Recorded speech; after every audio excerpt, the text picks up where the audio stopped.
So I'm in the mortgage business, and I was curious about this. Do you remember what interest rates or home prices were at any of the houses we moved in? What we live in, 5 or 6 houses growing up? Yeah. Do you remember any?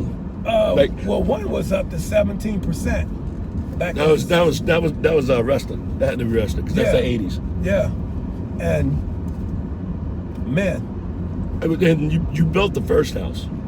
The first house, the house that we lived in Joliet. Yes. Cost me minus 2,000 because, first of all, you may not remember this, but Joliet was a segregated town. No, I had no idea. Yeah, well, there was no black kids at Joliet West, and there was no black people living in the neighborhood that we lived in. You were the first one, weren't you? Well, what I did was, all of us football players, we all lived in apartments.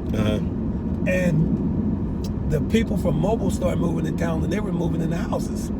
So I thought, wow, these houses sound all right. And this one guy was doing what they call an owner completion. He was like painting his house, and that was part of his down payment. Oh, okay. So we got to talking. I said, well, I've got mad skills in house building. I thought I did. Right. So I'll just get one of these by the lot, and I did, like the plumbing, the windows, the drywall, the bricks.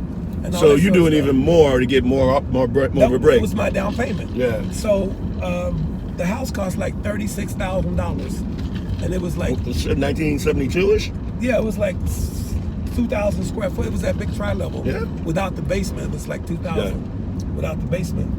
And so the house was 36,000, and when I closed the deal, I took a 32,000 mortgage.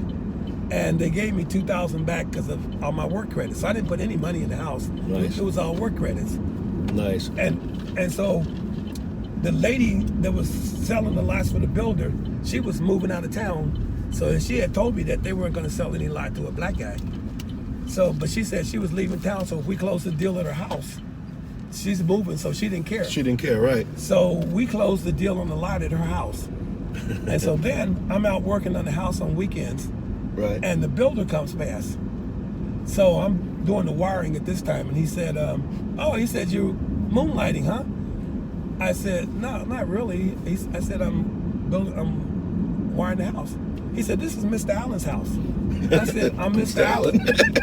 He almost threw up right there on the floor. And he said, you're Mr. Allen? I said, yeah, I'm Mr. Allen. This is my house. And because he didn't know that a black person had it. So, well, you know what? If you'd done it in a suit, maybe he wouldn't have thought that you weren't Mr. Allen. You should have looked more legitimate, so he didn't think you were just a laborer. Well, if I had a suit on, he would have asked me why was I in Mr. Allen's house? Was I a friend of his or something?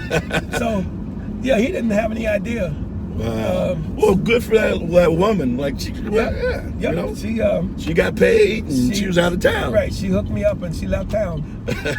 And that's awesome. And I had never wired a house before. And I was working for a guy who had never had a black employee.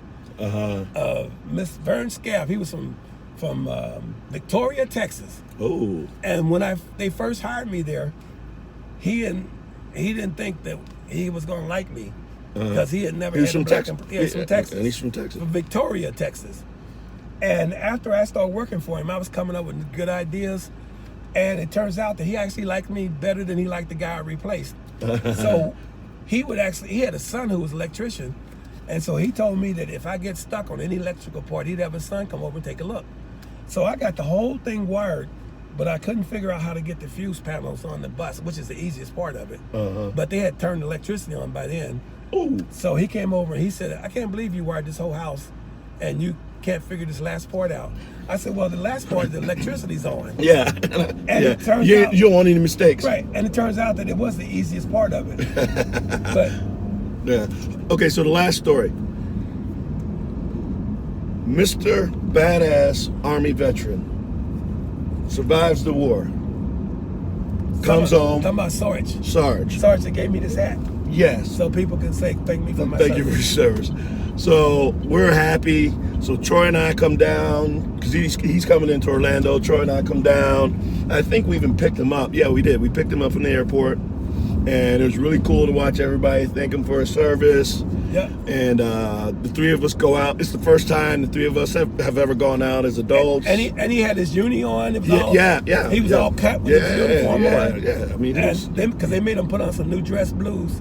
I call them dress blues because they didn't want him coming home with blood all over their uniform. Right. So he had a spick and span. I didn't even think about that. Yeah, well, they don't want you walking around with blood all over. Yeah. That's not a good picture. Yeah. So we hit the bars in Orlando.